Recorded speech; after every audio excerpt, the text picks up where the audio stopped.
Johnny from Superfeet, and I'm here to talk about performance and comfort in rollerblades, inline skates. So if you look at my feet, I have a three-dimensional foot, and if you follow my feet up to my hips, I'm in a very neutral position, a very powerful position.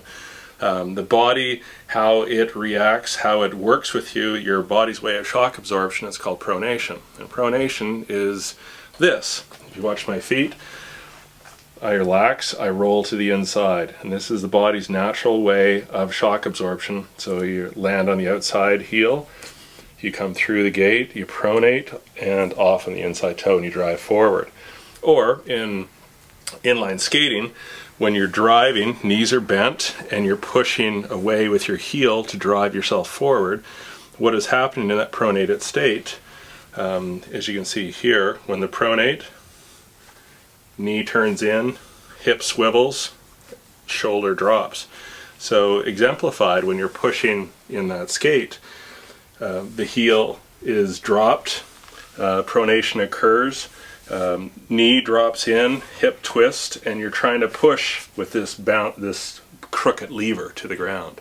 Also what's happening at the end of your gait, because in a pronated state, this toe is very, very hard to come up because it's not very mobile.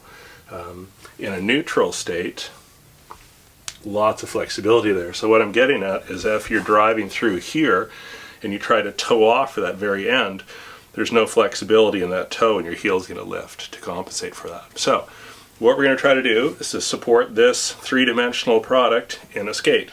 Now most skates will have a sock liner. Now most of the sock liners in the boot, fantastic boot, good support, fantastic looking, white's 10% faster than red, but the insole is not really meant for a three-dimensional product. It's more of a two-dimensional, it's flat. Feet are not flat, as you can see. This is Larry the Foot, came up on Tofino. So in a natural pronated state, this is what happens. Come through, everything pivots. So through that gate, the calcaneus or your heel bone counter rotates. Your navicular and talus will pivot. Big toe comes up, these guys duck underneath.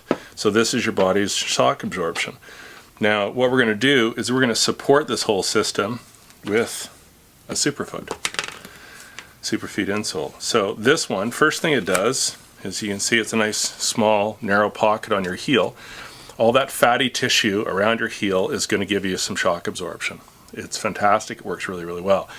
Next thing we're going to do is we're going to support that by this little heel shelf. Now you can call it the Iberil tuberosity, but let's just call it the heel shelf.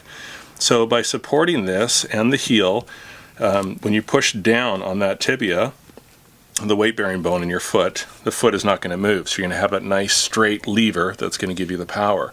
Also, it allows for lots of flexibility off that toe off. Just by putting an arch support in, which is here, which you'll see talk about arch support all the time, the foot can still pivot through its motion. Again, supporting that little cliff, solid foot. So you're going to be faster, you're going to be more comfortable, you won't make noises like your dad when you get home getting out of bed, and you'll look better. Thank you for listening.